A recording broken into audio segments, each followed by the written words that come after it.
Selamat pagi Bapak Ibu serta saudara-saudariku, kita bertemu kembali dalam sapaan renungan harian pada awal minggu ini. Kita akan mendengarkan firman Tuhan, mari kita berdoa. Kasih karunia Tuhan kita Yesus Kristus, kasih dari Allah Bapa dan persekutuan Roh Kudus, itulah kiranya menyertai kamu. Amin. Bapak Ibu serta saudara-saudariku yang terkasih dalam nama Tuhan kita Yesus Kristus, firman Tuhan untuk kita pada hari ini, yaitu yang tertulis dalam kitab Yeremia pasal 4 ayat 14.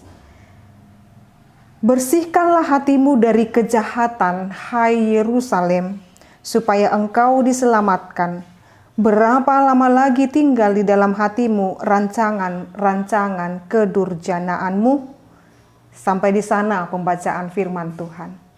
Bapak Ibu serta saudara-saudariku yang terkasih di dalam nama Tuhan kita Yesus Kristus.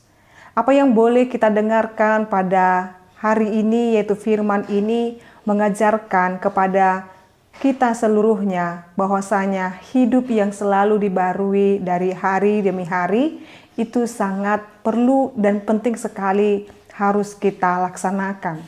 Memperbaharui hati dari hari ke hari, membuat hati kita semakin bersih, itu juga yang dikehendaki oleh Tuhan. Firman Tuhan ini yang disampaikan oleh Nabi Yeremia kepada Israel, Bapak Ibu serta saudara-saudariku, merupakan suatu seruan agar bertobat secara batiniah. Jadi Bapak Ibu serta saudara-saudariku, Tuhan mengkehendaki bangsa Israel melalui Nabi Yeremia supaya mereka betul-betul bertobat dan sampai kepada kedalaman hati. Tidak cukup bagi Allah pertobatan yang hanya tampak secara fisikly saja, tetapi Allah menghendaki supaya pertobatan itu benar-benar didasari dari hati yang tulus. Jadi tidak hanya pemolesan di depan wajah saja, atau bahkan secara fisik, atau bahkan yang nampak saja, tetapi pertobatan yang dikehendaki oleh Allah kepada Israel secara khusus seruan kepada mereka Yerusalem, yaitu pertobatan secara batiniah. Oleh karena itu Bapak Ibu saudara-saudariku, sangat perlu untuk terus memperbaharui hati supaya hati kita tetap bersih sebagaimana Tuhan kehendaki. Maka dikatakan di sana, sunatkanlah hatimu lebih sebagai tanda pertobatan batiniah daripada lahiriah. Jadi apa yang boleh, apa yang dilakukan, apa yang dirancangkan, kejahatan di dalam hati manusia itu harus dihentikan. Lalu setiap manusia harus memahami bahwa dirinya harus selalu menyunatkan dirinya, memotong segala hal yang tidak baik di dalam hatinya.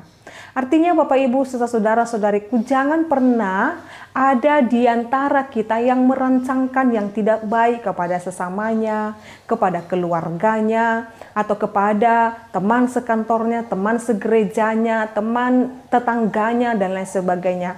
Seorang Kristen tidak boleh merancangkan yang jahat kepada orang lain. Tetapi pertobatan itu dimulai dari hati. Jikalau kita sudah berkata kepada sesama kita, aku sudah memaafkan dia, aku sudah mengikhlaskan, atau aku sudah mengampuni dia, betullah itu dari hati, dari batiniah kita. Jangan hanya secara lahiriah. Di depannya saja kita tampak baik, tetapi di belakangnya kita menusuki dari belakang dengan perkataan-perkataan yang memfitnah atau memprovokasi. Jangan Bapak Ibu. Jadi jikalau kita sungguh-sungguh berkata, saya sudah berdamai dengan sesamaku, saya sudah mengampuni dia, dan lain sebagainya Bapak Ibu, dukunglah kehidupannya, bantulah dia. Paling tidak jangan lagi di dalam kehidupannya membuat dia merasa tertekan lagi. Itulah orang-orang yang bertobat secara batiniah. Artinya baik secara lahiriah dan batiniah, dia benar-benar telah melepaskan segala hal yang tidak baik di dalam dirinya. Oleh karena itu Bapak Ibu serta saudara-saudariku, maka dikatakan bersihkanlah hatimu dari kejahatan. Jadi mari kita membersihkan hati kita ini dari segala buruk sangka, prasangka, atau merasa sok benar. Begitu Bapak Ibu. Jadi ketika kita selalu merasa benar, orang lain selalu salah, itu sama saja dengan menyimpan atau merancangkan kedurjanaan kepada orang lain. Paling tidak kita akan tergoda mengatai dia yang kita benci. Maka bersihkan hatimu dari segala kejahatan itu. Itu yang dikehendaki Tuhan Bapak Ibu. Jadi apa yang perlu kita isi di dalam hati kita ini dengan membersihkannya dari segala kejahatan, yaitu hidup dalam damai. Berpikir positif terhadap sesama. Jangan negatif thinking dulu. Tetapi mendukung jikalau ada yang boleh kita bantu, mari kita bantu Bapak Ibu. Jangan menduga-duga yang tidak-tidak bagi sesama. Jadi Bapak Ibu serta saudara-saudariku, itulah pertobatan batiniah, bukan hanya secara lahiriah saja. Tetapi mari kita katakan dalam hati kita, saya harus terus membersihkan hatiku, saya harus terus membersihkannya dengan cara biarlah hidupku terus dipenuhi oleh firman Tuhan.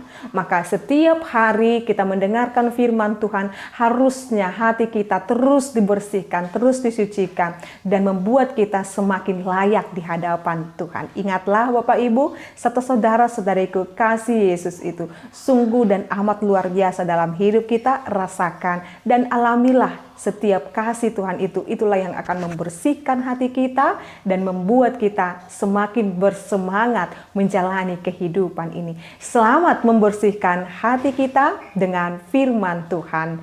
Amin. Kita berdoa. Kami bersyukur ya Allah Bapa kami buat firman-Mu yang boleh kami dengarkan. Biarlah hati kami mulai pagi ini dengan hati yang bersih, membuang segala prasangka buruk atau kedurjanaan atau kejahatan yang boleh dirancangkan oleh pikiran kami. Kami membuang itu, kami menolak itu Tuhan, dan kami akan mengisinya dengan kedamaian, cinta, kasih, dan perkenanan Tuhan. Berkatilah Tuhan jemaat-Mu dimanapun mereka berada, dan saat ini yang sedang melanjutkan aktivitas mereka, Engkau kiranya memberkati. Dalam nama Yesus Kristus dan pimpinan Roh Kudus kami telah berdoa dan mengucap syukur. Anugerah daripada Tuhan kita Yesus Kristus, kasih dari Allah Bapa, dan persekutuan Roh Kudus itulah kiranya menyertai dan memberkatimu sekarang sampai selama-lamanya. Amin. Selamat pagi Bapak Ibu serta saudara-saudariku yang terkasih, Tuhan Yesus memberkati. Shalom.